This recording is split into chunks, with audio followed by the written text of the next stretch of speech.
je publie Apaiser les souvenirs douloureux. Je suis coach et thérapeute depuis plus de 15 ans et donc j'accompagne des personnes dans l'atteinte de leur objectif.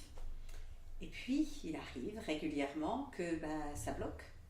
Et qu'une des raisons du blocage, c'est que ça fait référence à travers des peurs, des souffrances, à des événements parfois récents. Ça peut être un licenciement, ça peut être une séparation, ça peut être un harcèlement, ou des événements très anciens liés à la petite enfance. Et la bonne nouvelle, c'est qu'on a vraiment des outils aujourd'hui pour pouvoir apaiser ces souvenirs-là. Pas seulement faire avec, pas seulement je prends sur moi, véritablement apaiser. Et le projet de ce livre, c'est vraiment de pouvoir transmettre, partager comment c'est possible, les différentes étapes jusqu'à ce que les personnes soient vraiment dans cet apaisement et dans la reconquête vraiment au droit d'être eux-mêmes. Alors, je définis derrière cela 10 grandes étapes. Parce que je me suis formée, j'ai appris beaucoup de choses, mais en même temps, à travers la diversité des personnes que j'ai pu accompagner, de leur expérience, j'ai affiné ces 10 grandes étapes. Et le propos de ce livre, c'est que pour les personnes qui ont des souvenirs douloureux, ils sachent vraiment que c'est possible. Même si le livre prétend pas à ce qu'à la lecture seule du livre, sur des événements très douloureux, ils soient apaisés. Mais déjà, ils auront des déclics, ils auront des informations. Et donc, comment ça se passe ? C'est que la première chose, c'est vraiment les qualités humaines. C'est-à-dire, c'est d'accueillir les émotions. Avant de chercher à les apaiser, d'abord on les accueille. Et c'est pas seulement moi qui les accueille. L'idée, c'est que vraiment, j'accompagne la personne pour qu'elle, ici, en se projetant son image de soi il y a 3 ans ou il y a 20 ans, puisse être elle-même dans l'accueil des émotions qu'à ce moment-là, dans le passé, elle a ressenti, elle a vécu. Et c'est déjà, mais en quelques minutes à chaque fois, souvent je demande alors qu'est-ce qui se passe du coup dans l'image passée. Déjà il y a une sensation de soulagement. Et cet accueil de toutes les émotions, ça va aussi permettre d'identifier vraiment les besoins qui étaient les besoins à ce moment-là de la personne qui n'ont pas été remplis, qui n'ont pas été satisfaits, comme le besoin d'être aimé tel qu'il en avait besoin, le besoin d'être écouté, le besoin d'être respecté. Et là, d'avoir identifié ces besoins, là aussi, ça lui permet de savoir que ce qui s'est passé, c'était pas forcément normal.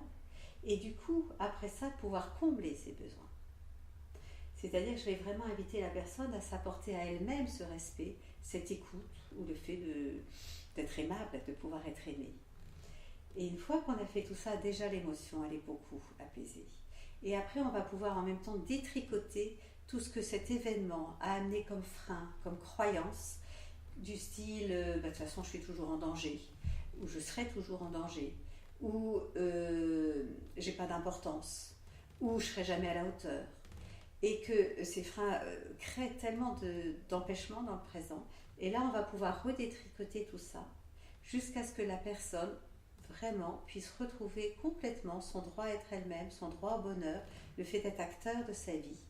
Et aussi curieux que ça puisse paraître, après elle sait que l'événement a eu lieu, elle sait qu'à l'époque elle a souffert, mais là c'est devenu neutre émotionnellement. Et parfois même elle a appris des choses derrière cela. Et donc ce livre il s'adresse d'abord au grand public, que ce soit les gens qui ont souffert ou qui autour d'eux ont des gens qui ont souffert, pour vraiment qu'ils sachent que c'est possible et qu'ils aillent à la rencontre d'un thérapeute, d'un coach qui va pouvoir les accompagner dans ce chemin. Et en même temps, ce livre s'adresse aussi à mes collègues, qu'ils soient coachs, qu'ils soient thérapeutes, qu'ils soient psychologues, psychiatres, travailleurs sociaux, même pourquoi pas certains professeurs, toutes ces personnes qui peuvent être au contact de personnes en souffrance, même si parmi tous ces métiers, ils ne vont pas forcément tous pouvoir faire cet accompagnement de A jusqu'à Z, mais au moins qu'eux aussi sachent que c'est possible.